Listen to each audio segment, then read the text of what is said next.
Como sabéis, cuando se retransmite la palabra de Dios, aunque lo hacemos desde el principio, hay mucha gente que se conecta. Tenemos hermanos en Las Vegas, parte de una de nuestras iglesias allí en San Francisco. Decirles que hoy hemos abierto un nuevo lugar de culto en la ciudad de Orlando, en Florida, ¿sí? Así que ellos están en este momento en directo, también por primera vez con nosotros. Había hermanos por diferentes partes de la ciudad, pero nos hemos puesto de acuerdo, hemos alquilado una iglesia que no la usan a esta hora, y entonces es la primera vez que los hermanos de Orlando, allí en Florida, se juntan para seguir la retransmisión de este culto en directo. Y habíamos hablado con una universidad en Miami para que nos alquilara un salón precioso, ya estaba todo prácticamente apalabrado, pero nos han comunicado que los maestros, los profesores de la universidad, pues han decidido no alquilarnos el salón de culto porque no quieren correr alto riesgo. No quieren alquilar lugares para hacer reuniones porque está el ambiente un poquito caldeado, y entonces hemos tenido que posponer nuestras reuniones en esa universidad y estamos buscando otro lugar para, Dios mediante, comenzar también en breve en la zona de Miami, también reuniones con muchos hermanos que tenemos por allí. Y quisiera que en esta tarde, pues como siempre les pido, ¿no? Y como siempre veo que es así, estemos muy atentos a la palabra que voy a compartir con ustedes en esta tarde, que va también un poco en la línea y en la temática de los últimos mensajes, puesto que estamos viviendo tiempos muy interesantes, ¿eh? Y solamente la palabra de Dios es nuestra fuente fidedigna de información, y a ella nos ceñimos sabiendo que Dios todo lo que quiere que sepamos lo ha revelado y escrito en su palabra. Y lo que no quiere que sepamos, por el motivo que sea, pues no nos lo ha dejado en su palabra, y eso no nos tiene que perturbar, sino lo que tenemos que hacer es ocuparnos en saber lo que dicen las Sagradas Escrituras, sobre todo lo relacionado con lo profético de los últimos tiempos. Estoy leyendo y leyendo otra vez las profecías que se encuentran en Daniel, que él dice la Biblia que las escribía pero no las entendía. Incluso en algunas ocasiones se le dice: escríbelas, séllalas, porque esto no es para tu tiempo. Esto es algo que yo te revelo a ti para que quede registro, pero esto es algo que ha de acontecer en los últimos días, en los postreros tiempos. ¿Y quién no sabe que ya estamos en esos postreros días? Cualquier musulmán le pregunta si ellos saben que estamos en los últimos tiempos. A cualquier judío, a cualquier cristiano con dos dedos de frente, incluso a aquellas personas que no se definen como nada, pero te dicen, por ejemplo, cuando te los encuentras en la calle: esto va a reventar por algún lado, esto ya no aguanta más, algo va a pasar. Bueno, gracias al Señor, nosotros los creyentes podemos estar en paz en medio de la tormenta, porque sabemos lo que va a suceder, y para eso tenemos la palabra de Dios. Oramos en esta tarde, queridos hermanos, pidiendo la bendición de nuestro Dios para este mensaje. Te damos muchas gracias, Señor, una vez más, por esta oportunidad que nos das de aprender, de conocer las cosas que tú has dejado en tu palabra para mantenernos firmes en la fe, para saber cómo actuar, cómo comportarnos en estos tiempos peligrosos y difíciles en los cuales nos ha tocado vivir. Señor, abre nuestro entendimiento para que podamos comprender tu palabra y podamos en esta tarde, Señor, ser fortalecidos en nuestra fe, en nuestra comunión contigo, y que esta palabra sea de bendición para todos los que la van a escuchar, tanto hoy como en cualquier otro momento. Nos ponemos en tus manos y pedimos tu bendición en el nombre de Jesús. Y amén, y amén. Yo lo primero que me gustaría pedirles a todos ustedes, no solamente los que están aquí reunidos, sino también los que están en sus hogares y los que después van a ver estas reuniones. Y no sé si se han dado cuenta, pero en las últimas semanas han habido centenares, cientos de miles de personas que, debido a todo lo que está ocurriendo, se han metido seguramente en muchas otras páginas, ¿no? Pero yo hablo de lo que nos atañe a nosotros, a ver qué es lo que está sucediendo, a ver qué es lo que está pasando. Tenemos ya mensajes en nuestro canal de YouTube que tiene casi 4.000 mensajes. Tenemos mensajes que ya pasan de los 2, 3, 4, 5, 6, 7, 8, 9 millones de visualizaciones. Es algo increíble ver cómo Dios está despertando las conciencias de muchísimas personas en muchas partes del mundo, porque están realmente preocupadas, diciendo, ¿qué es lo que va a pasar? Yo ya digo, lo primero que les quiero pedir a todos ustedes es que mantengamos la calma, por favor. Veo a muchos creyentes nerviosos, angustiados, con miedo, y lo primero que tenemos que tener en cuenta es que el Señor es nuestra paz, que todo está bajo el control de Dios y que aquí no va a caerse ni una hoja de un árbol sin permiso de nuestro Dios. Así que mantengamos la calma, la serenidad, la paz y no dejemos que nada ni nadie nos perturbe. El Señor Jesucristo dice, en el mundo tendréis aflicción. Más claro agua, pero confiad, yo he vencido al mundo. Mi paz os dejo, mi paz os doy, no como el mundo la da. La paz de Cristo es una paz que a menos que tú la tengas no te la puedo explicar con palabras. Y mira que sé explicar muchas cosas y el Señor me ha dado, pues yo creo que algo de sabiduría para explicar muchas cosas de su palabra. Pero explicarte lo que es la paz de Cristo, sinceramente, me faltarían palabras para poder explicarte lo que es vivir en cualquier momento y circunstancia de la vida, bajo la enfermedad de un hijo, bajo la muerte de un ser querido, en momentos de guerra, en momentos de necesidad, de crisis matrimonial, problemas de toda índole, explicarte lo que es tener en esas circunstancias la paz de Cristo, prácticamente es imposible hacerlo con palabras, a menos que usted tenga esa paz morando en su corazón. Así que, hermanos, recordemos lo que dijo el Señor, quiénes somos: la luz del mundo y la sal de la tierra. Si me permiten la expresión, guardemos la compostura en todo momento. Porque ahora se nos van a presentar muchísimas oportunidades y ocasiones para dar testimonio y explicarle a la gente, si es que lo sabes, lo que está sucediendo y cómo va a terminar todo esto. Porque la Biblia no solamente te dice cómo va a empezar todo, cómo se va a desarrollar los acontecimientos, sino que además te dice cómo van a terminar los acontecimientos. Y lo que de entrada te puedo decir es que el mundo nunca más volverá a ser el mismo a partir del 7 de octubre. Nunca más Oriente Medio volverá a ser lo que fue. Europa nunca más volverá a ser lo que ha sido. El mundo espiritual ha cambiado radicalmente. Te lo voy a intentar explicar esta tarde. Porque todo lo que nosotros vemos que está sucediendo en este nivel, en esta dimensión de lo natural, es simplemente, como he dicho muchas veces, y lo repito, un reflejo del mundo espiritual. El mensaje de hoy yo lo he titulado ¿Palestina o Israel? Porque se está oyendo mucho hablar en los últimos días, semanas, acerca de Palestina, de Israel y de Palestina. Y yo tengo que hacer un pequeño alto en el camino antes de entrar en lo que va a ser en sí el mensaje y decirte que no hay que ser ni judío, ni musulmán, ni creyente, ni cristiano, ni nada, para saber que nunca, jamás en la historia hubo un Estado llamado el Estado palestino. Nunca existió tal cosa, jamás. Te voy a decir de dónde viene y quién le puso ese nombre a ese territorio de Palestina. Antes de que los judíos llegaran a ese país y declararan el Estado judío de Israel, como se llama en 1948,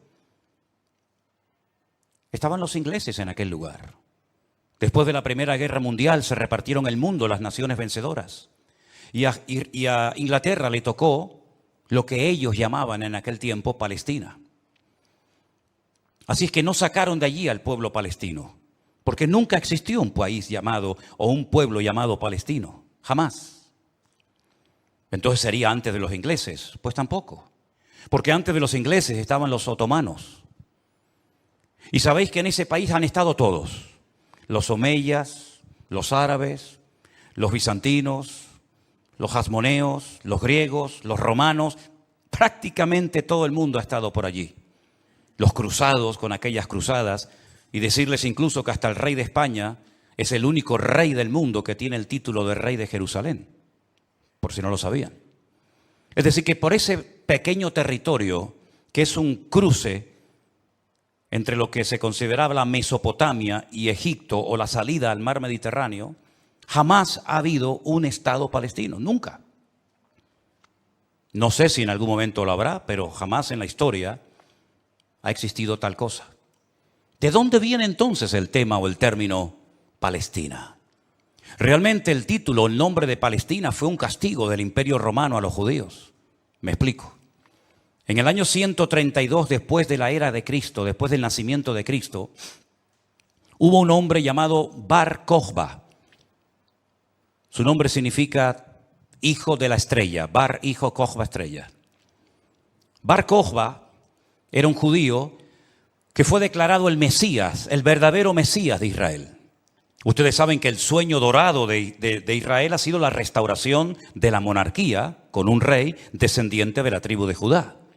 Y este tal Bar Kokhba, el hijo de la estrella, fue apoyado de una forma tremenda por un rabino muy famoso de la época llamado Rabí Akiva. Rabí Akiva, haciendo una pésima interpretación de un texto del Antiguo Testamento donde dice que el hijo de la estrella, hablando del verdadero Mesías, reinaría, apoyó de una forma tremenda a Bar Kokhba y emprendió una rebelión en contra del Imperio Romano. Y durante un par de años logró crear, entre comillas, un pequeño, país independiente que era la región o la provincia del sur de Judea. Los romanos no le iban a permitir ni a Bar Kokhba ni a nadie que pisotearan a Roma, que humillaran a Roma. Y entonces emprendió una matanza, una guerra terrible contra este líder religioso político y lo desmenuzaron. En aquellas guerras se cuenta que murieron más de 580.000 judíos. Una barbaridad. 580.000 judíos perdieron la vida, incluido el Bar Kokhba este. ¿Por qué se produjo esta rebelión? Bueno, hay varios factores, varios motivos. El primero es porque el Imperio Romano había prohibido practicar la Brit Milá, el pacto, la circuncisión. No se podían hacer circuncisiones en Israel y sabéis que eso es algo sagrado, incuestionable. No se negocia el circuncidar sí o no a un varón. Eso es algo que nadie cuestiona. Incluso los judíos ateos lo hacen con sus hijos. Todos lo hacen.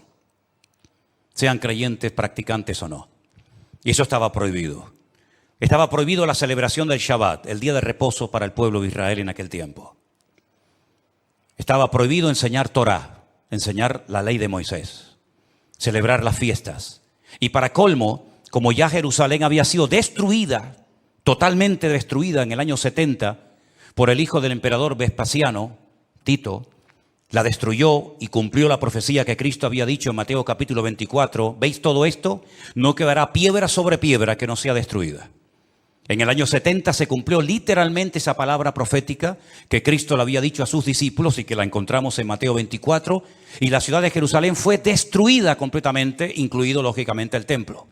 Los tesoros del templo, que eran incalculables, se llevaron a Roma. Y su padre, Vespasiano, construyó un templo, pero a la muerte, el famoso Coliseo Romano, que todavía lo pueden visitar los que quieran. Y para hacer una conmemoración de esta victoria, entrando o muy cerca del Coliseo Romano está el Arco del Triunfo de Tito, por donde desfilaron las legiones romanas, humillando a los judíos que se los llevaban por miles y centenares a Roma para ser lanzados al circo romano, crucificados, etcétera, etcétera. No solamente ocurrió eso, sino que para más INRI, para más humillación, lo que hizo el emperador Adriano fue cambiarle el nombre a la ciudad de Jerusalén. Subió a lo alto de donde estaba el templo, que es el monte Moriah, donde actualmente está el Domo de la Roca y al lado la mezquita famosa de Al-Aqsa. Y allí puso un templo a Júpiter, una de las divinidades más adoradas y queridas de Roma. Y le cambió el nombre de Jerusalén por Aelia Capitolina.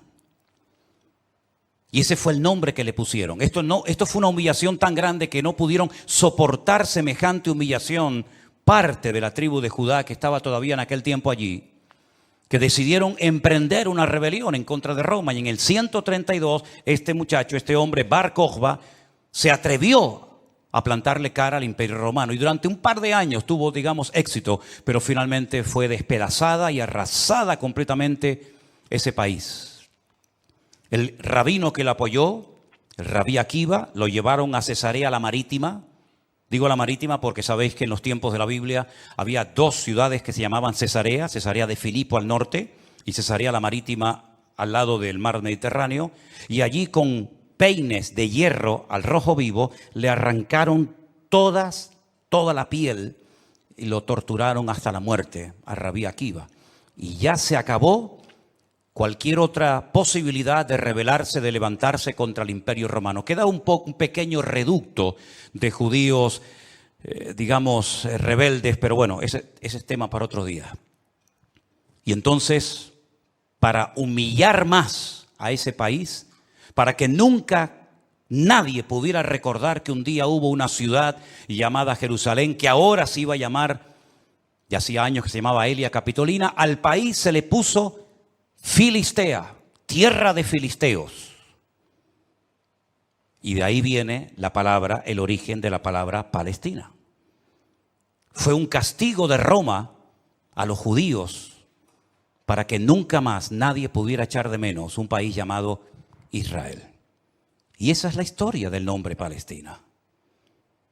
Y por allí, ya digo, han pasado todas las civilizaciones, culturas, religiones, imperios, cruzados, etcétera, etcétera. Pero nunca, a pesar de que Roma le puso a ese país Palestina o tierra de filisteos, jamás hubo un estado propio, gobernado, libre, independiente, llamado el Estado de Palestina. Jamás lo ha habido, nunca. Y no hay ni que ser cristiano para entender esto. Cualquier persona lo sabe perfectamente. Por lo tanto, cuando hace unos días un señor dijo que Jesús era palestino, yo le pediría a los que son de ese país que se pongan en contacto con su embajador o con su presidente y le corrijan a este señor, porque Palestina no existía en la época del Señor Jesús. Hay que decirle a este señor que Jesús era de la tribu de Judá. Su padre y su madre, que están sus árbol genealógico en la Biblia, Mateo capítulo 1, Lucas capítulo 3, eran descendientes de la tribu de Judá, que a su vez estaba entroncada con la casa real del rey David. ¿Y quién era David? Era de la tribu de Judá. Su papá se llamó Isaí. El padre de Isaí fue Obed. El padre de Obed fue Booz. Y Booz era el hijo de Rahab, que se casó con Salmón, que era del pueblo de Israel. Por lo tanto, Jesús era judío. Por eso lo circuncidaron a los 8 días. Por eso subía a Jerusalén 3 veces al año, para celebrar las fiestas que la Torá de Moisés indicaba que tenían que subir a Jerusalén.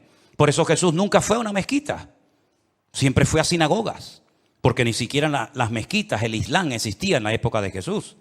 Sino que tendrían que pasar más de 600 años, más de 6 siglos y medio, hasta que naciera el Islam. Que por cierto significa sumisión. ¿A quién?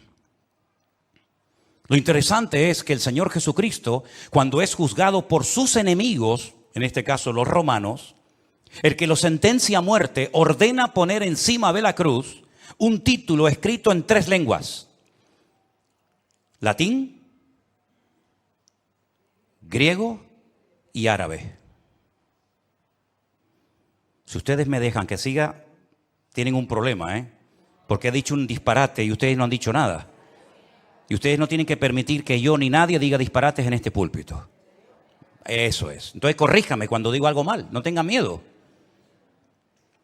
El Poncio Pilato dijo de encima de su cruz tienen que poner un cartel en latín, el idioma de los romanos, en griego, la lengua internacional de la época, y en hebreo, que es el idioma que habla este pueblo, que diga Jesús Nazareno, rey de los judíos.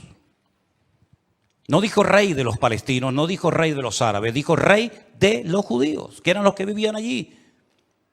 Porque dice Juan capítulo 1 que a los suyos vino y los suyos no le recibieron. Y los suyos eran judíos que estaban viviendo en aquel momento bajo la opresión, bajo el yugo del imperio más terrible que jamás ha existido y el más longevo, que fue el imperio de Roma. Así que de ahí viene todo esto del nombre Palestina y filisteos y todo esto, queridos hermanos. Pero nunca, repito, ha existido un Estado palestino. Cuando en 1948 las Naciones Unidas decidieron partir el país en 2, Israel dijo: estamos de acuerdo. Si los árabes que en ese momento habitaban en ese país, que la mayoría eran de origen jordano, el país que estaba al lado, porque no sé si saben que, por ejemplo, la explanada de las mezquitas arriba, en el monte Moriat, en el monte de Moriat, eso está bajo protectorado de Jordania. Y cuando tú ves a los ancianos caminando por las calles de la ciudad vieja de Jerusalén, la mayoría de ellos llevan un pañuelo de cuadraditos blancos y rojos, que es el pañuelo de Jordania. Porque Palestina no representa a nadie, sino ellos eran de origen jordano, ¿verdad? Y es interesante notar que Israel en ese año decidió quedarse con los territorios que las Naciones Unidas decidieron darle. Y los árabes dijeron rotundamente no, que yo digo, si hubieran sido listos en ese momento, hubieran dicho, vale, nos quedamos con la mitad y ya con la mitad, ya que es mía, después podemos hacer otro tipo de presiones, pero por lo menos ya tengo la mitad. Y es que si dices que no, al final no vas a tener ni lo que tenías. Durante todos estos años, desde 1948 hasta hoy, ese país siempre ha estado en guerra, o preparándose para una guerra, como dicen allí.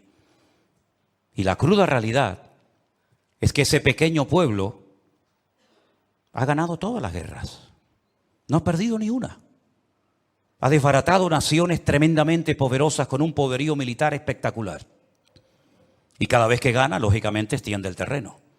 No podían entrar los judíos a la ciudad vieja de Jerusalén. ¿Saben la tortura que es para un judío estar viviendo en Jerusalén y no dejarte entrar a la ciudad de Jerusalén y poder acercarte y tocar el Kotel Hamarabí, el muro de los lamentos para orar a Dios? No podían hacerlo. Desde 1948, que entraron allí, hasta 1967, en la guerra famosa de los 6 días, los judíos veían de lejos. Por eso cuando ustedes van a Jerusalén se van a dar cuenta que las casas que están más en alto son las que le permitían al judío poder ver el monte del templo, porque no podían acercarse a tocarlo, ni a mirarlo. Y no solamente desde 1948, desde hace muchos siglos tampoco podían estar allí. Y al final recuperaron la ciudad de Jerusalén. Pero todas y cada una de estas guerras siempre ha cambiado la atmósfera, el mundo espiritual, siempre. Porque algo que tenemos que tener presente es que el mundo natural refleja lo que está pasando en el mundo espiritual, ni más ni menos. Y me gustaría con algunos textos de la Biblia demostrarles que el mundo espiritual es tan real como este mundo en el cual nos movemos tú y yo como pez en el agua. En el libro de Daniel, en el Antiguo Testamento, este hombre está cautivo en Babilonia. Las tribus del sur, Judá y Benjamín, han sido derrotadas, han sido humilladas por las tropas de un tal rey Nabucodonosor. Son llevadas cautivas por 70 años a Babilonia. Algunos se preguntarán, ¿y por qué fueron llevados cautivos a Babilonia justamente 70 años? Bueno, primeramente por su desobediencia, por su rebeldía, por no haber querido arrepentirse. Muchas veces el Señor le mostró a Ezequiel en visión los pecados terribles que ellos hacían en la intimidad, que nadie los sabía, pero que Dios los conocía perfectamente. Y dice que se lo llevaba en visión y le decía, métete por el agujero de esa pared y mira lo que están haciendo ahí adentro, a ver si no son dignos de mi ira y de mi juicio, ¿verdad? Y por 70 años son llevados a Babilonia para que la tierra descanse en una celebración que todavía, en una ley que todavía los religiosos, los agricultores religiosos practican, otros no. Y es la ley de la Shemitah. La Shemitah es una ley que obliga al agricultor, al que se dedica a los labores del campo, a dejar reposar la tierra un año entero. No se puede trabajar la tierra. Nosotros estuvimos este año, creo que fue este año, el año pasado, y veíamos muchos campos muy bonitos, muy bien arados, muy bien trabajados, y otros campos totalmente como abandonados, llenos de malas hierbas, y nos decían, estos son los campos de los agricultores religiosos que no van a trabajar durante este año, por la ley de la Shemitah, que es el descanso de la tierra. Dios preparó un día a la semana para el descanso del hombre, para que usted no sea una máquina de trabajar y trabajar y trabajar, sino que también reconozca que hay un Dios que creó el universo, la tierra, y nos da la familia y los hijos para disfrutar, y no que usted se ponga con 70, 80 o más años de la vida y lo único que ha hecho en toda su vida es pagar deuda, comprar cosas y trabajar como un esclavo, y al final se le fue la vida trabajando Cuando el Señor dice, detente, cesa toda actividad y descansa como mínimo tú, tus empleados, tus bestias, tus animales durante un día a la semana. Y así reconocen la obra creadora de Dios y así renuevas tu fuerza para empezar una nueva semana con la bendición de Dios. Pero también la tierra, el Señor la cuida, porque dice la Biblia que la tierra es de Dios, no es del hombre. La tierra de Israel no es de los judíos. La tierra de Israel, ese territorio tan pequeñito, no es de los palestinos. ¿Quién es el dueño de la tierra? Es Dios, lo dice en su palabra. Del Señor es la tierra y su plenitud. Y dice la Biblia que durante los 490 años que vivieron allí cuando entraron con Josué, nunca cumplieron la ley del reposo de la tierra. Por lo tanto, la tierra necesitaba descansar 70 años. 70 por 7, ¿cuánto es? 490.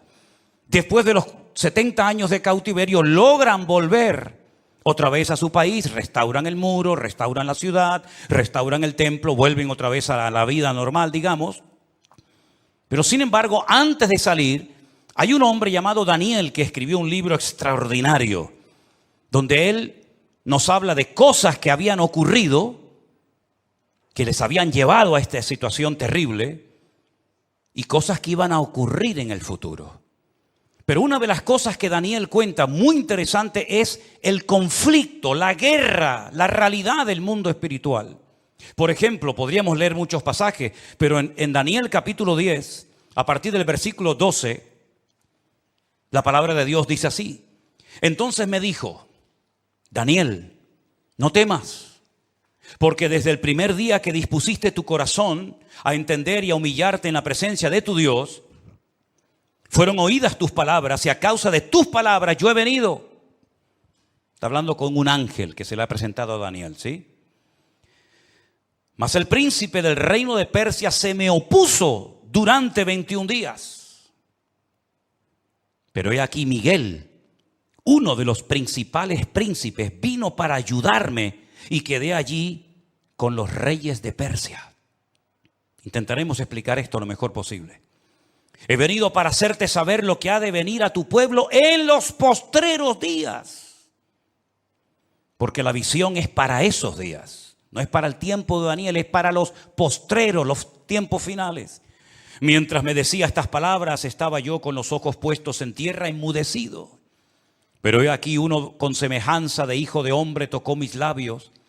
Entonces abrí mi boca y hablé y dije al que estaba delante de mí, Señor mío, con la visión me han sobrevenido dolores y no me queda fuerza. ¿Cómo pues podrá el siervo de mi Señor hablar con mi Señor? Porque al instante me faltó la fuerza y no me quedó aliento. Y aquel que tenía semejanza de hombre me tocó otra vez y me fortaleció y me dijo, muy amado, no temas, la paz sea contigo, esfuérzate y aliéntate. Y mientras él me hablaba, recobré las fuerzas y dije, hable mi Señor, porque me has fortalecido. Y me dijo, ¿sabes por qué he venido a ti? Pues ahora tengo que volver para pelear contra el príncipe de Persia. Y al terminar con él, con el príncipe de Grecia, que vendrá. Pero yo te declararé lo que está escrito en el libro de la verdad, y ninguno me ayuda contra ellos sino Miguel, vuestro príncipe. Aquí está hablando de príncipe, el príncipe de Grecia, el príncipe de Persia. Habla de un arcángel tremendamente poderoso que aparece en pocas ocasiones en la Biblia llamado Miguel, que dice que es el príncipe que protege al pueblo de Israel de ser aniquilado y destruido. Porque una cosa que les quiero decir y que os quede clara, y me da igual si estáis de acuerdo o no, me da igual, créame, pero te lo tengo que decir. Recientemente se le preguntaron a altas autoridades de Hamás y le dijeron, si pudierais elegir entre tener todo el Estado de Israel, todo el territorio, de norte a sur y de este a oeste para ustedes, o la destrucción, la aniquilación total y absoluta del pueblo de Israel, ¿qué elegiríais? ¿Sabe la respuesta, no? Preferimos que no exista ni un solo judío sobre la faz de la tierra antes de quedarnos con todo su territorio. Porque no es que quieren quedarse con todo el territorio, es que quieren arrojar al mar o al desierto para que muera toda la población de Israel, que en este momento está alrededor de unos 15 millones de personas más o menos repartidas en varias naciones de la tierra. ¿Quién puede negociar con alguien que te quiere matar?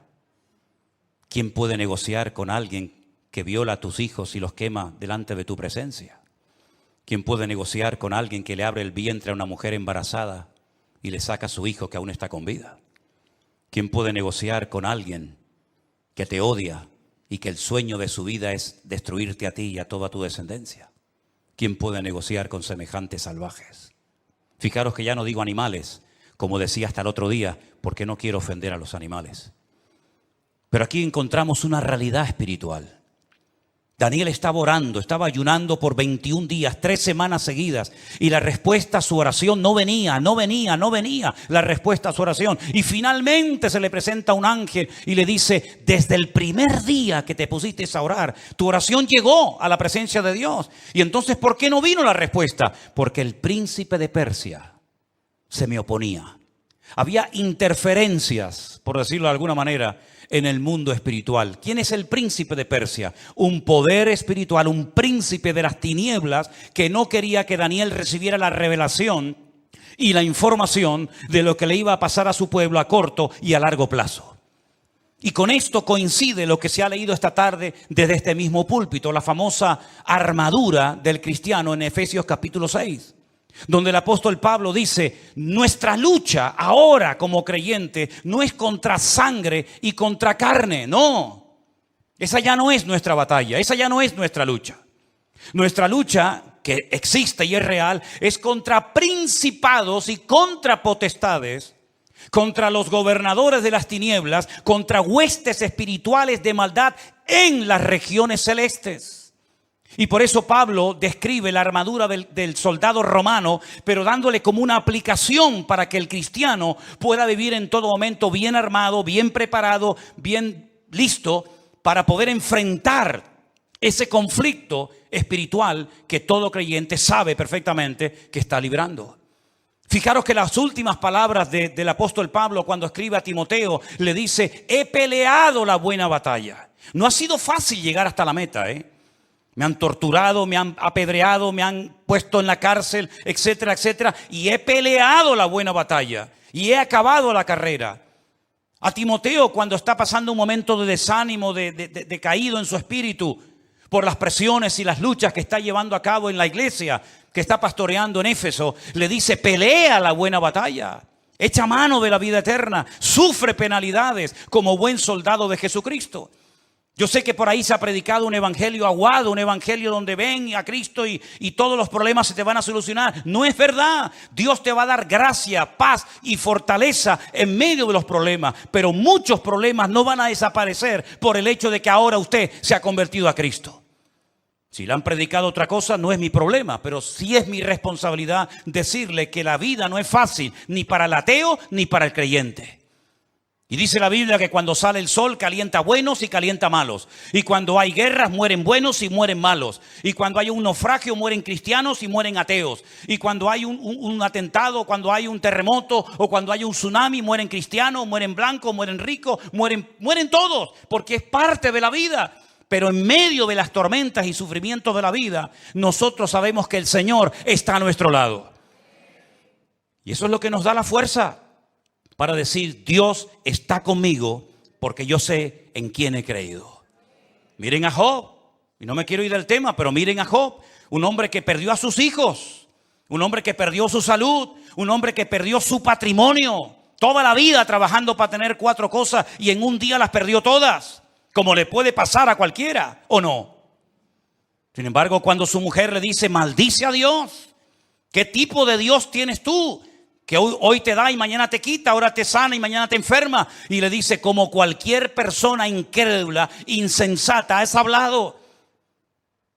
Yo sé en quién he creído y aunque Dios me mate, yo lo voy a seguir adorando porque yo sé que mi Redentor está vivo. Podemos tener paz en medio de la tormenta, podemos dormir en paz, como dice la Biblia: en paz me acostaré y asimismo dormiré.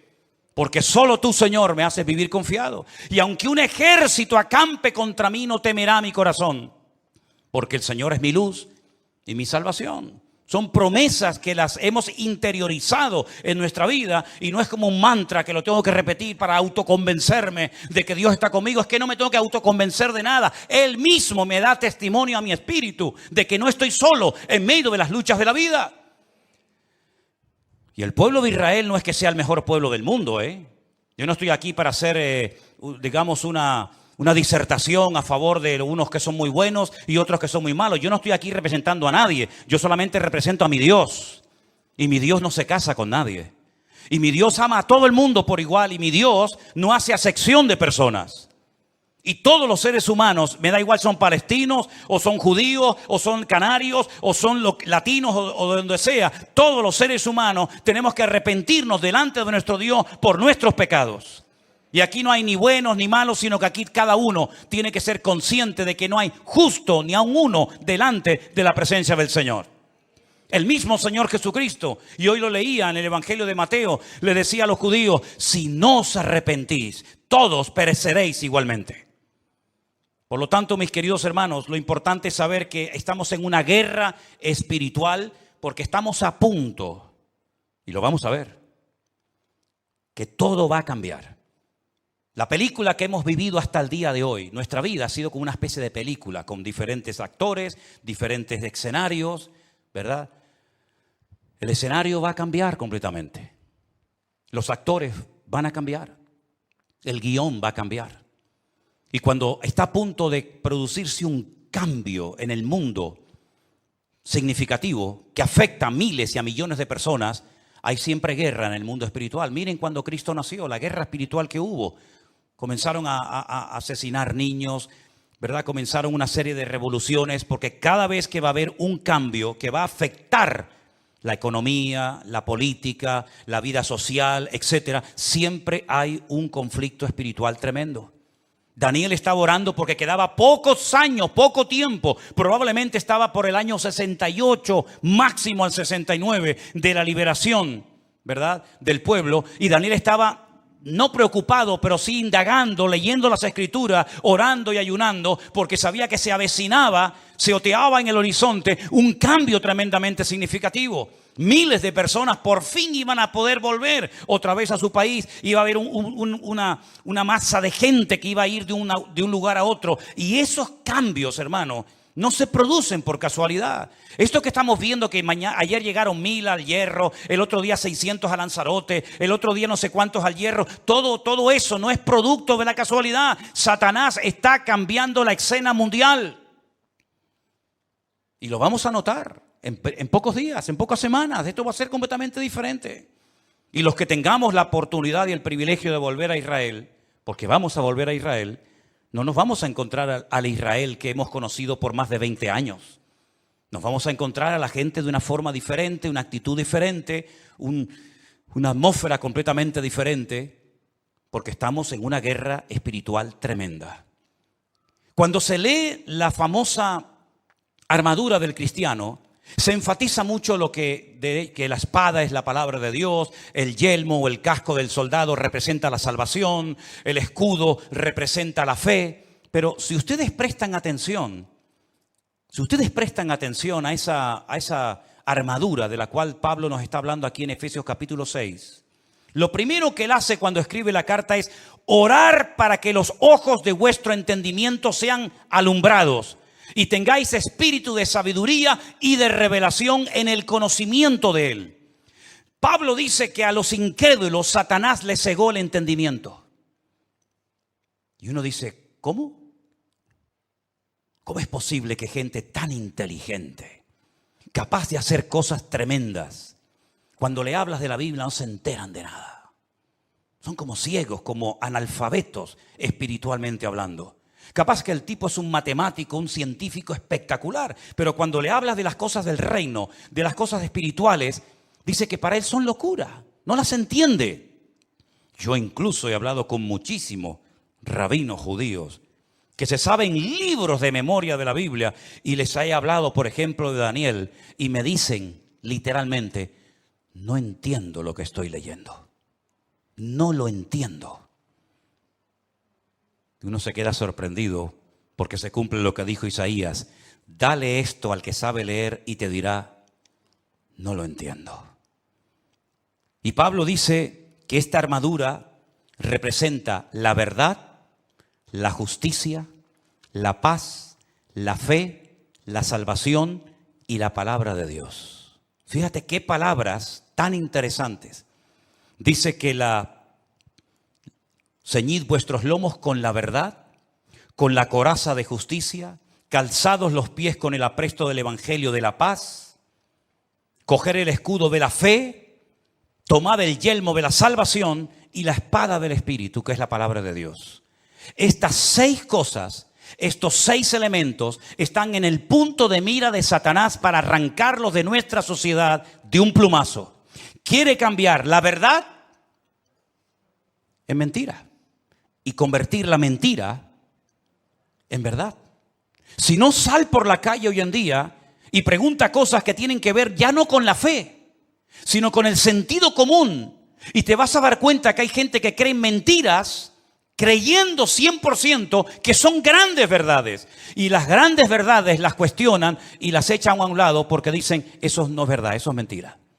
Esa es una de las estrategias del diablo, bombardear, dinamitar las escuelas, las universidades, incluso también, como no, las iglesias, la familia, los gobiernos, la política, el arte, la pintura, la literatura, todo, para que al final la sociedad siga creyendo más en las mentiras que en las verdades. ¿Quién enseñó que para ir al cielo hay que explotarse? Es una gran mentira.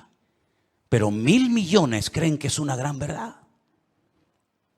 Aquí vino hace poco una persona que me decía, ¿cómo es posible que ustedes crean que la tierra es redonda si la tierra es plana?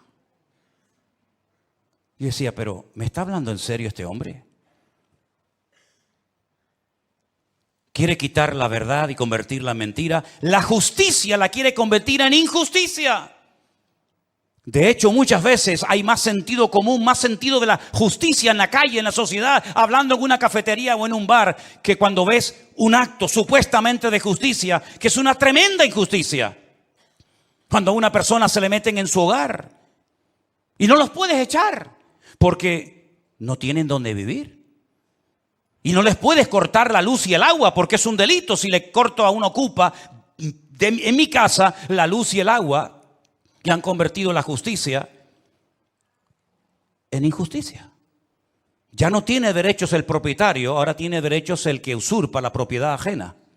¿Eso es una justicia? ¿Eso es justicia? Quiere cambiar la paz en guerra, cosa que sabe hacer perfectamente. La fe en incredulidad, la salvación en muerte y en desesperación eterna, y la palabra de Dios por cualquier cuento que cuenten por ahí, dándole más credibilidad a las mentiras que al libro eterno llamado Biblia o palabra de Dios. ¿Qué te parece? Estamos viviendo en tiempos peligrosos porque dice Daniel capítulo 7 verso 2 que los vientos han comenzado a soplar en el gran mar. Miren ese versículo. Daniel dijo, miraba yo en mi visión de noche y he aquí que los 4 vientos del cielo combatían en el gran mar. En la Biblia, el gran mar es el mar Mediterráneo. Es el mar que toca muchos países europeos y también del norte de África. ¿Y de dónde se levantará un personaje siniestro que tendrá un poder tremendo?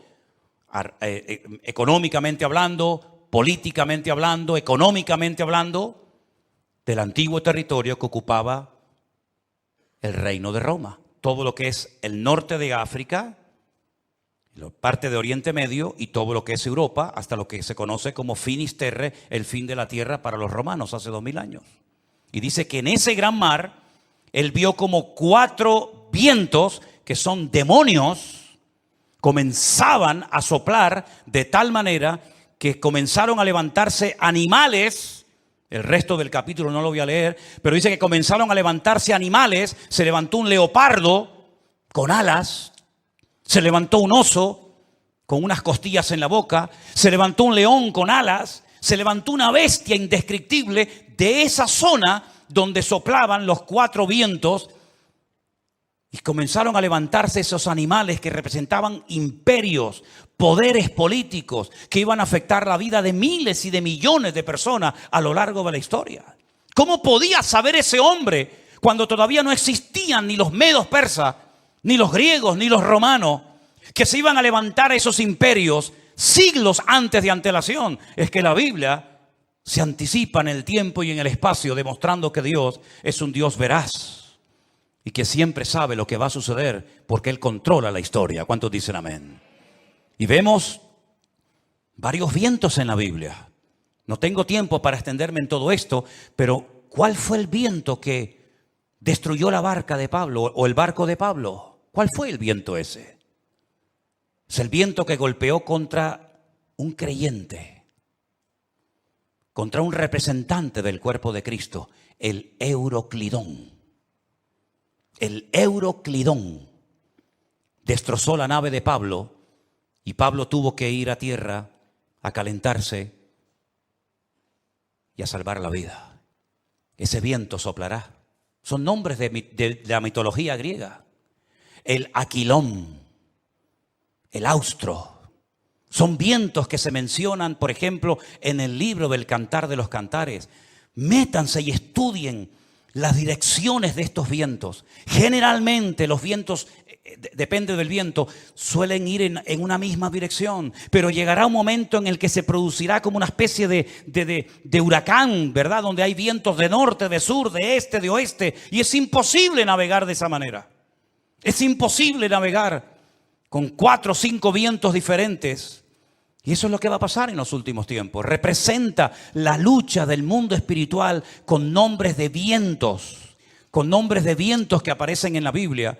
Y esos vientos se van a llevar a cabo en una zona geográfica en la que tú y yo también vivimos. Y por eso Europa va a ser afectada grandemente en los últimos tiempos. ¿Qué es lo que hay detrás de todo esto? No es una lucha de unos contra otros simplemente. Es una lucha de Satanás contra Dios y su palabra. Ni más ni menos. ¿Quién puede más? ¿Alá o el Dios de ustedes? ¿Quién puede más? ¿El Corán o vuestra Biblia o Torá? Es una lucha de tipo espiritual. Y si no estamos velando y orando, no vamos a saber cómo comportarnos, cómo actuar en este tiempo. Porque algo muy importante, que lo vamos a ver ahora en un momento en la pantalla, es cómo Satanás a lo largo de la historia, como una especie de camaleón, si me permiten, ha ido adaptándose a los tiempos, a las culturas, a las tradiciones, y de esa manera ha ido preparando el escenario para esta escena final que tenemos en el horizonte. Todavía la guerra fuerte que nos habla Ezequiel 38 y 39 aún no ha empezado. No es esta que estamos viendo ahora. Todavía viene otra peor, para que lo sepan. Cuando Gog, príncipe de Mesec y Tubal, vienen del norte con 200 millones de soldados para destruir al pueblo de Israel. Porque de esta Israel volverá a salir con muchas pérdidas humanas, con mucha sangre derramada, pero aún viene la peor, que la Biblia dice en qué momento se va a producir, qué naciones van a intervenir, por dónde van a atacar, cómo va a terminar, cuánto va a durar, etcétera, etcétera. Pero tengo una lista que se la voy a poner ahí en la pantalla. Espero que estas características del diablo de los últimos tiempos las tengan en cuenta, porque esta es la forma como Satanás ha decidido actuar en nuestra generación. Primero, lograr los objetivos deshumanizando a la humanidad. Eso ya es una realidad entre nosotros. El objetivo, lo que se pretende alcanzar, está por encima de cualquier precio de vida humana. Si mueren 1000, da igual, traemos otros 1000. Si son 10.000, traemos otros 10.000. Es como cuando los romanos estaban al pie de la montaña de Masada. ¿Se acuerdan en Masada, en el desierto de Judea? Dice la Biblia que había arriba en Masada un reducto de judíos que no querían rendirse. Ellos rodearon la muralla de Masada y comenzaron durante años y años y años a echar tierra para construir una rampa que todavía se puede ver, y por esa rampa subieron ¿cómo se llama? El aparato ese de madera grande. ahora ya lo diré. 4 años preparando esa rampa para poder subir arriba. Dice la Biblia que la iglesia es columna y baluarte. Ahí está, ya me vino. El baluarte. El baluarte era esa torre de madera que iban arrastrando los esclavos. Dentro iba llena de soldados y cuando llegaba arriba se abrían las compuertas y salían para atacar. 4 años preparando esa rampa de tierra. ¿Cuántos murieron? Miles, miles. Muchos de los que estaban trabajando al pie de la montaña eran familiares, conocidos, vecinos o amigos de los que estaban arriba, rodeados por las legiones romanas. Hay una película de Peter O'Toole que se llama Masada. Véanla para que vean la historia. Qué interesante. Mataban a 200, 300 esclavos, traían más y traían más. El objetivo es lo principal.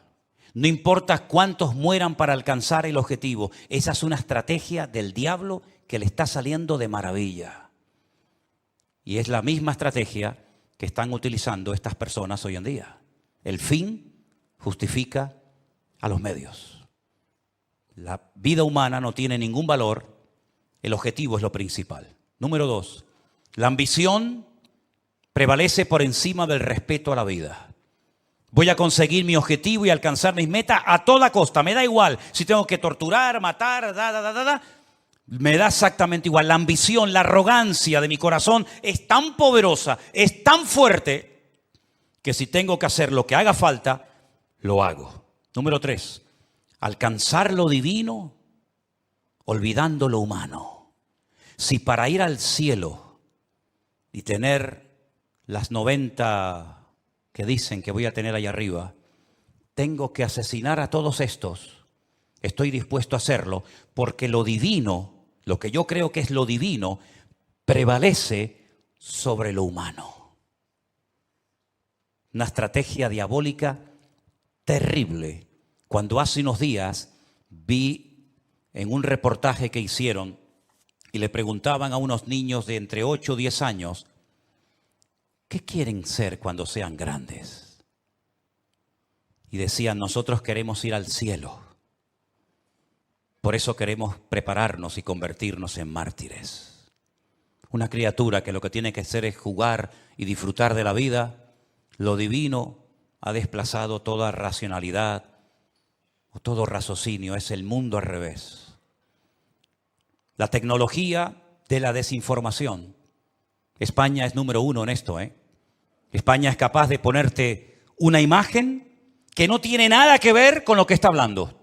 De hecho, ha habido a veces en varias cadenas de televisión en España que están hablando de un conflicto X, de una situación cualquiera que sea, y ponen unas imágenes de hace años que no tiene absolutamente nada que ver con lo que ellos están contando en ese momento. Como tienen el poder de quitar, de poner, de añadir, de etcétera, y cuando venga la inteligencia esta que llaman, ¿cómo es?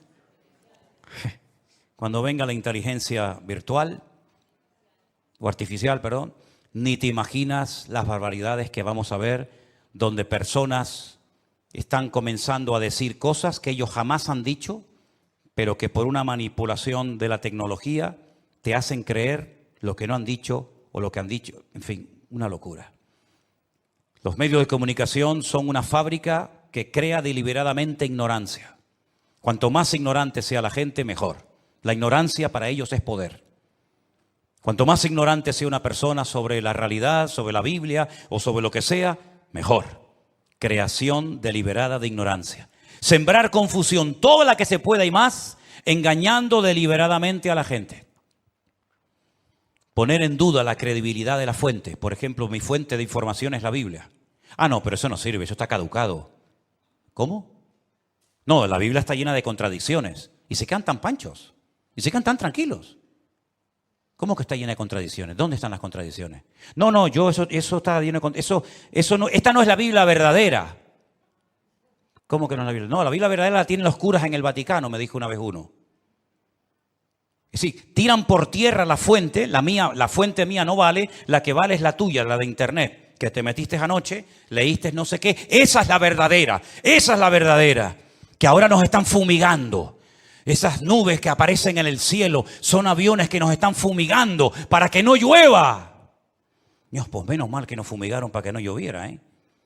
Porque ayer hablaba con un pastor de Madrid que me dice, no puedo salir del coche porque tengo el agua hasta el cuello. Increíble, ¿no? O cuando vino el COVID, ¿se acuerdan? Esto es una estrategia de los Illuminati, de los masones, para una drástica reducción de la población humana. Pues qué malos fueron, porque me parece que murieron como 2 o 3 millones en el mundo y somos 7.000 millones. Lo hicieron muy mal, ¿eh? Y que todos los que nos vacunamos en 2 años morimos.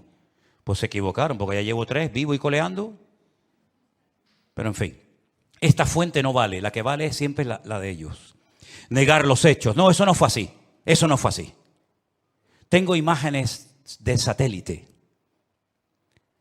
donde se ven desde los satélites cómo lanzan los distintos cohetes. Y más de 550 cohetes lanzados desde la Franja de Gaza, no uno como el del otro día, 550 cohetes han caído dentro de la Franja de Gaza. No, pero eso es manipulación. Eso es manipulación. Bueno, producir ignorancia manipulándolo todo, pervertir las prioridades. Como aquellos que estaban construyendo un edificio tan grande, tan grande, tan grande, que dice que se tardaba 1 año en subir un bloque desde abajo hasta arriba. Y cuando iban por el camino, iban tan agotados que caían, se mataban. Y entonces la gente comenzaba a llorar y decía, pobrecito, no lloro por él, lloro por el ladrillo que no logramos ponerlo arriba. Lloraban más por el ladrillo que se había perdido que por la persona, por la vida que se había perdido.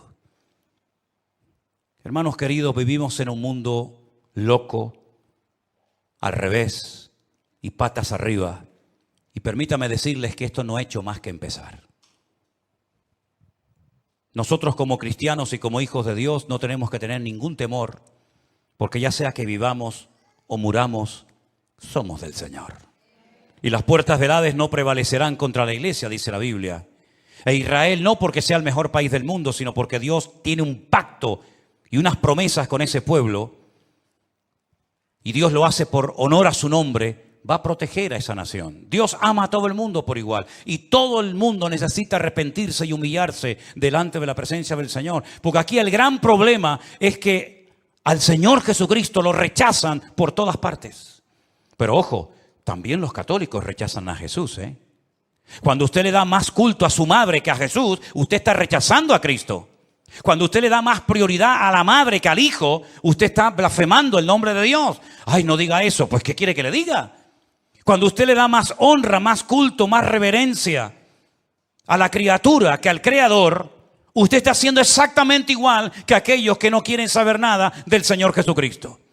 Porque el Señor Jesucristo dijo, separado de mí, nada podéis hacer. ¿Tú crees que lo que tú has conseguido en la vida a Dios le impresiona? Dime la verdad. ¿Tú crees sinceramente que lo que tú has conseguido con sudor y lágrimas durante toda tu vida, Dios lo necesita? ¿Te lo vas a llevar en la caja cuando llegues a la otra vida? A Dios le impresiona. Ay, todo lo que tiene. Dios tiene 1000 veces más cosas que tú.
Por lo tanto, Dios no necesita nada de nosotros. Somos nosotros los que le necesitamos a Él.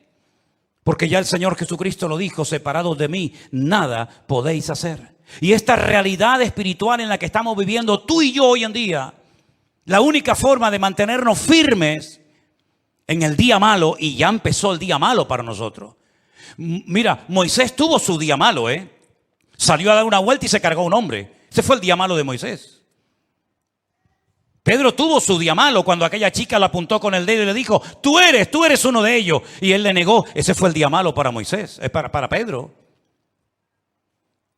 Elías tuvo su día malo cuando una depresión lo prendió y le dijo, Señor, quítame la vida, ya no aguanto más, estoy solo, ya no quiero seguir adelante. Ese fue el día malo. Adán y Eva tuvieron su día malo en el huerto del Edén. Pero tarde o temprano todos tendremos nuestro día malo. Y dice la Biblia, para que habiendo acabado todo, estar firmes. Y la única manera de poder estar firme y no caer en depresión, en desánimo y en tantas cosas que se hacen, es poniendo la mirada y la confianza solamente en nuestro Dios. Yo por eso he aguantado más de 40 años como cristiano. Porque los cristianos me han dado muy buen ejemplo y me han ayudado mucho. Pero los peores ejemplos que me han dado la gente en esta vida justamente también han sido los que se llaman cristianos.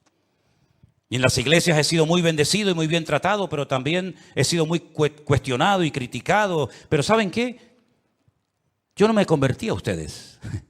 A mí no me cambió la vida ningún pastor, ningún reverendo, ninguna iglesia. No, a mí me cambió la vida mi Señor Jesucristo. Y cuando ponemos nuestra mirada en los hombres nos llevamos grandes desilusiones en la vida. Pero cuando ponemos nuestra mirada en el Señor jamás caeremos. Porque siempre tendremos su presencia y su bendición en nuestras vidas. Asegúrate de tenerlo a Él siempre presente en tu vida. Asegúrate de empezar el día, de vivir el día con Él.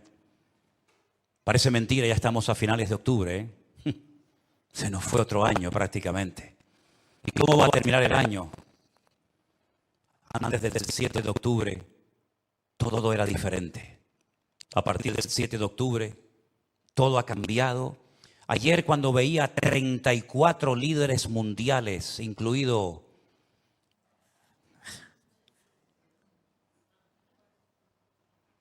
¿Saben qué les digo, no? Cuando yo veía 34 líderes mundiales... Y allí estaba don Peter Sánchez. Yo decía, en estos 34 que están aquí, mira que los miré de arriba abajo, de izquierda a derecha, ¿estará ya el anticristo? ¿Estará ya el anticristo? Porque el mundo está clamando por alguien que venga y solucione todo. Da igual si es musulmán, judío, creyente, ateo, de derechas o de izquierda, el mundo está clamando a grito. Y de hecho, este señor que vive en Roma, dijo hace algún tiempo, lo que el mundo necesita es un líder, uno solo, con todo el poder, para que gobierne. Y tuvo razón, el mundo verá a ese líder, y el primero que lo van a apoyar van a ser ellos. Y yo me preguntaba, ya digo ayer...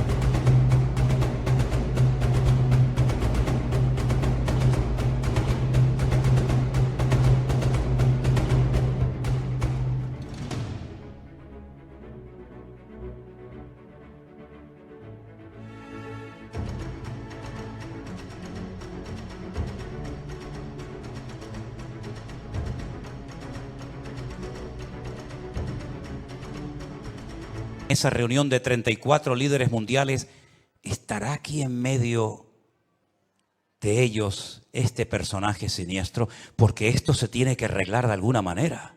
Cada vez que empieza una guerra, sobre todo de Israel, siempre a los pocos días se reúnen o en el Cairo o en cualquier país para decir, sí, ahora no empiecen así, me parece, creo que es aquel, me parece, no. Siempre ahora todo el mundo se lleva las manos a la cabeza. Hay que parar esto como sea. Hay que pararlo antes de que entren los del norte. El único que puede traer paz a la tierra es el príncipe de la paz, que por cierto no fue invitado a esa reunión. Los ciegos guiándolos a ciegos. Cuando todos los que están ahí deberían de haber dicho, hagamos una oración y démosle gloria a Dios, para que Dios nos ayude a solucionar los gravísimos problemas que tenemos y que no sabemos cómo solucionar. ¿Vieron el último discurso del presidente de Salvador, Bukele? ¿Lo vieron? ¿Lo oyeron? Qué interesante. Qué interesante. Empezó su discurso diciendo, quiero dar toda la gloria a Dios. Uno de los países más violentos del mundo, donde todos los días había cantidad de asesinatos, de crímenes, de secuestros tremendos. Se ha convertido en uno de los países más seguros del mundo. Ya no hay delincuencia, ya no hay robo, ya hay una tranquilidad en las calles tremenda. Y una de las cosas que dijo ese presidente en ese discurso fue, le pedimos sabiduría y revelación a Dios. En una semana solucionamos todos los problemas, no murió absolutamente nadie. Y el país más peligroso del mundo, en proporción a otros, se ha convertido como botón de muestra de otras naciones de la tierra. Pero cuidado con quitarle la gloria a Dios, porque en el momento en el que le quitemos y le robemos la gloria a Dios, puede volver otra vez el enemigo a traer sangre a nuestras ciudades. Qué ejemplo tan grande, ¿no? ¿Cómo me gustaría a mí ver en España? Me imagino que a ustedes, venezolanos, colombianos, cubanos, argentinos, ¿verdad? ¿Cómo nos gustaría ver a todos y a cada uno de nosotros que antes de hacer una reunión para intentar solucionar un problema dijeran, bueno, vamos a hacer una cosa. Vamos a orar, vamos a pedir la bendición de Dios para que Dios nos dé sabiduría y salgamos de este lugar sabiendo lo que tenemos que hacer. ¿Creen ustedes que a Dios no le agradaría que lo invitaran a una reunión para que Él les diera sabiduría a toda esa gente? Por supuesto que sí, pero me parece que no lo vamos a ver. Me parece que no lo vamos a ver. Así que, hermanos míos, cierra tus ojos en esta tarde y vamos a decirle, Señor, nosotros sí te queremos. En estas reuniones no te quieren, pero nosotros sí te queremos, porque te necesitamos más que nunca y queremos que tú traigas primeramente paz a nuestras vidas, paz a nuestros hogares y sobre todo que te vean a ti y te reconozcan a ti, el único Dios vivo y verdadero, porque es la única manera de que podamos, como dice la Biblia, vivir reposadamente. Te damos gracias, Señor, en esta tarde por tu palabra. Te doy gracias porque sabemos que en esta lucha la victoria es nuestra, porque Cristo ha vencido al enemigo y tu victoria, Señor, prevalece por encima de todo. Te ruego, Señor, en el nombre bendito de Jesús, por esta situación, por este caos tremendo, que nadie sabe cómo pararlo, nadie sabe cómo solucionarlo. Pero yo te ruego, Señor, por tus hijos, por los que te han recibido, por los que han creído en ti, Señor, que esos son tu verdadero pueblo, Señor. Me da igual si son judíos o gentiles, los que te han recibido en sus corazones, te pido que los guardes, los bendigas, los fortalezcas y que nos mantengamos firmes en estos tiempos difíciles y peligrosos en los que nos ha tocado vivir.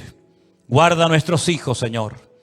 Queremos también hacer una oración especial pidiéndote por todas esas criaturas, esos niños pequeñitos y sus padres que han sido llevados de una forma cruel, terrible. Señor, que vuelvan todos y cada uno de ellos, Señor, cantando y alabando y dándole gloria a Dios. Señor, en el nombre de Jesús, tú no tienes ningún problema en resolver nuestros problemas si te pedimos ayuda.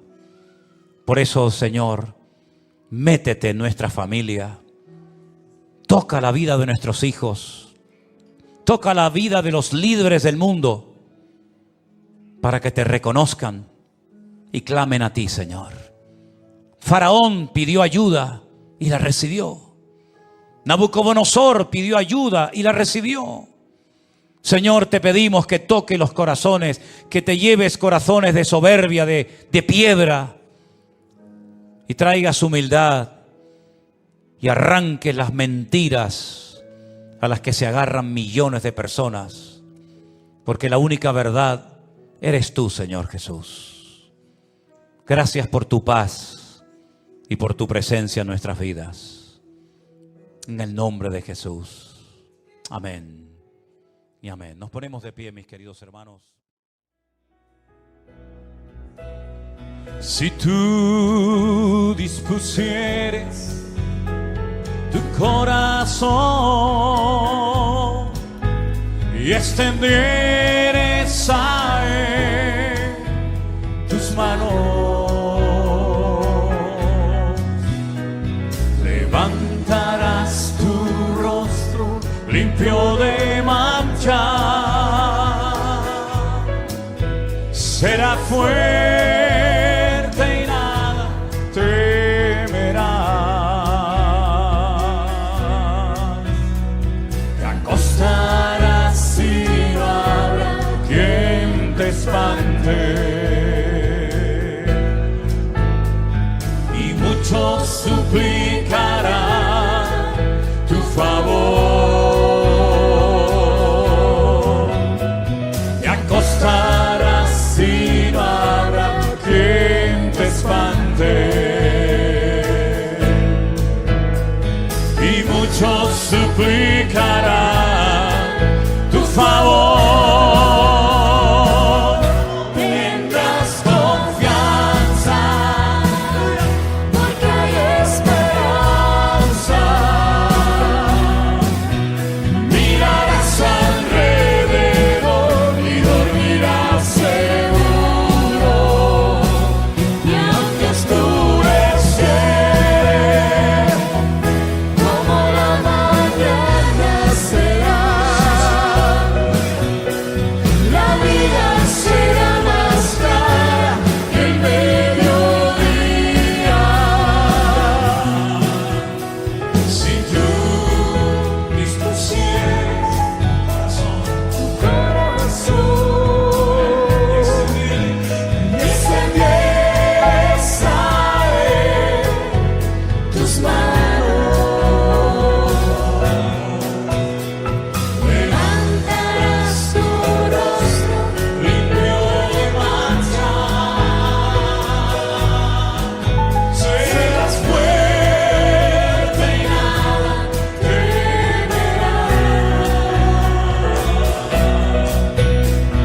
acostarás y no habrá quien te espante, y muchos suplicarán tu favor. te acostarás y no habrá Quien te espante, y muchos suplicarán tu favor. Tendrás confianza, porque hay esperanza. Mirarás alrededor y dormirás seguro, y aunque oscureciere como la mañana será, La vida será más clara que el mediodía, y muchos suplicarán tu favor,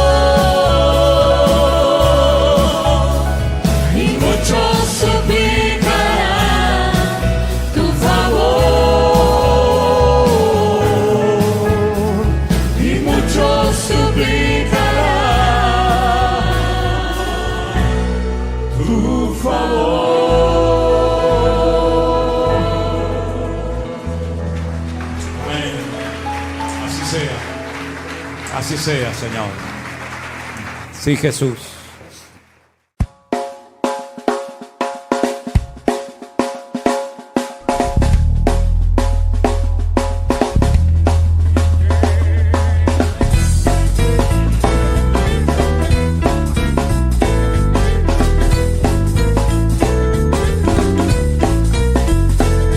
Tienes roto el corazón de tanto sufrir y llorar.